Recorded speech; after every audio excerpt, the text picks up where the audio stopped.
Selamat pagi, salam sehat dan salam sejahtera untuk kita semua, Bapak Ibu, saudara-saudara yang terkasih di dalam Tuhan kita Yesus Kristus. Di pagi hari yang indah ini, kita akan merenungkan firman Tuhan sebelum kita melanjutkan tugas dan tanggung jawab kita. Tapi terlebih dahulu, mari kita berdoa. Ya Tuhan Allah, kami sungguh bersyukur atas berkat rahmat Tuhan dalam kehidupan kami. Kalau sebelum kami melanjutkan tugas dan tanggung jawab kami di pagi hari ini dan di sepanjang hari ini, kami akan membaca dan merenungkan firman Tuhan, supaya firman ini menjadi pedoman dalam hidup kami. Kiranya Roh Kudus membimbing dan menuntun kami, sehingga firman ini bukan sebatas kami baca dan kami dengar, tapi kami lakukan dengan segera dimanapun Tuhan percayakan kami berada. Berfirmanlah ya Tuhan, kami siap mendengar dan melakukannya. Terpujilah Tuhan kami, Yesus Kristus. Amin. Pembacaan Alkitab kita terambil dari Ulangan pasalnya yang ke-11, ayatnya yang pertama. Demikian firman Tuhan. Haruslah engkau mengasihi Tuhan Allahmu dan melakukan dengan setia kewajibanmu terhadap Dia, dengan senantiasa berpegang pada segala ketetapannya, peraturannya, dan perintahnya. Demikianlah pembacaan Alkitab kita. Berbahagialah bagi kita yang mendengarkan firman Tuhan dan yang mau melakukannya. Terpujilah Tuhan kita, Yesus Kristus. Antara kasih dan adil, Allah menganugerahkan kepada kita akal budi. Dan dengan segenap kebebasan dan kesadaran, kita diberi kesempatan Allah untuk memilih antara mau menaati atau mau mengabaikan apa yang dikehendaki Tuhan, antara mau menyembahnya atau menjadi tidak taat di seumur hidup kita. Ya harusnya kalau Bapak Ibu Saudara dan saya mengaku sebagai orang percaya, kita harus memilih yang taat. Kita harus memilih yang setia menyembah Tuhan. Sayangnya kita lebih sering untuk tidak mentaati apa yang diperintahkan oleh Allah. Seringkali kita juga lupa akan segala kebaikan Tuhan yang telah kita terima dalam hidup ini. Pada akhirnya kita juga yang jatuh ke dalam dosa ketidaktaatan kepada Allah.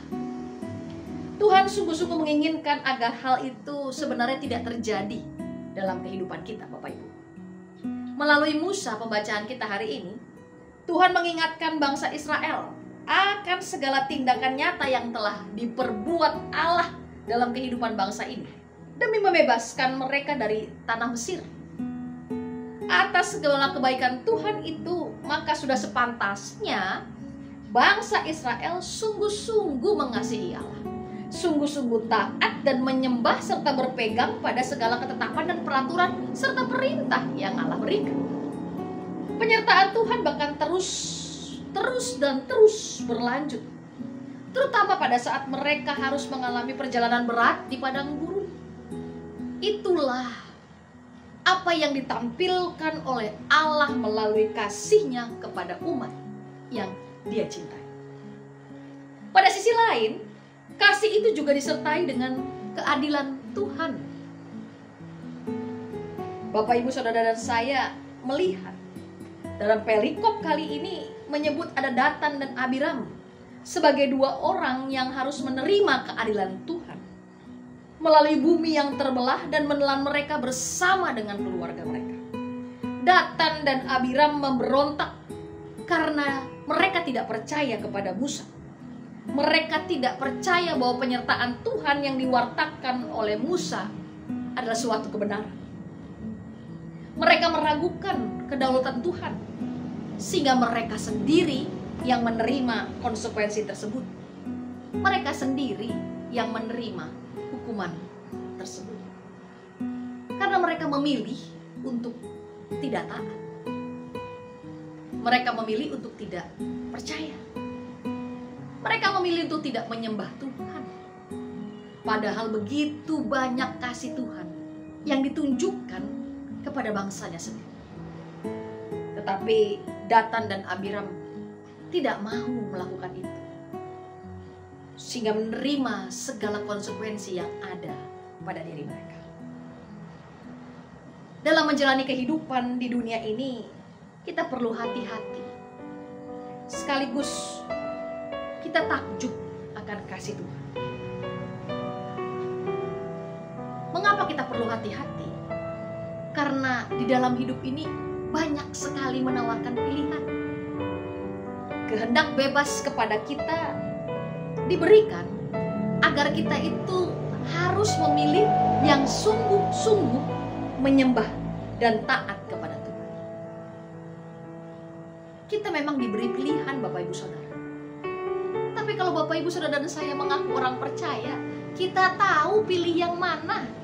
Gak ada opsi lain harusnya. Mau ditawarkan bagaimanapun menggiurkannya tawaran itu. Mau diberikan reward apapun dalam pilihan tersebut, kalau itu menjadi sebuah ketidaktaatan dalam hidup orang percaya, ya tidak bisa dipilih. Tidak bisa dipilih. Kita perlu hati-hati dan sekaligus takjub,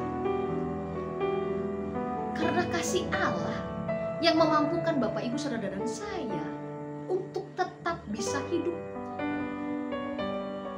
untuk tetap bisa melakukan banyak hal, untuk tetap bisa mendapatkan berkat dan anugerah. Allah mengasihi umat-Nya, tapi juga ingat bahwa Allah itu adil. Dia setia terhadap janji-janjinya. Janji untuk memelihara, menolong, menyertai kita. Tetapi Dia juga setia terhadap keadilannya. Selalu ada pilihan yang terbentang di hadapan kita. Jalan ketaatan ataupun jalan ketidaktaatan. Hendaknya kita tidak menjadi seorang pemberontak. Hendaknya kita tidak menjadi seorang yang tidak taat. Tuhan adalah Allah yang penuh kasih, sekaligus Allah yang tidak segan-segan memperlihatkan keadilan. Mari menjalankan perintah Tuhan. Mari menjadi taat sampai akhir. Karena Bapak Ibu Saudara dan saya diberkati oleh kasih Tuhan. Terpujilah Tuhan. Amin. Kita berdoa. Ya Tuhan Allah, kami sungguh bersyukur atas penyampaian firman Tuhan di pagi hari. Firman ini yang menguatkan kami. Firman ini yang menjadi teladan dalam hidup kami. Sehingga dalam kami melangkah, kami tidak salah jalan. Kami ingin menjadi seorang hamba yang setia. Engkau Allah yang penuh kasih, Engkau Allah yang adil. Kiranya Tuhan melihat semua apa yang ada pada diri kami, apa yang bisa kami lakukan dan kami berikan kepada Tuhan. Ajar kami untuk mampu melakukan semua sesuai dengan kehendak Tuhan. Kami akan melanjutkan tugas tanggung jawab kami di hari ini Tuhan. Berkatilah kami. Kiranya nama Tuhan kami muliakan dalam setiap pekerjaan yang boleh kami lakukan di pagi hari. Bahkan di sepanjang hari. Ini kami Tuhan, anak-anak-Mu. Kami serahkan hidup kami hanya di dalam nama Tuhan kami Yesus Kristus, Juru Selamat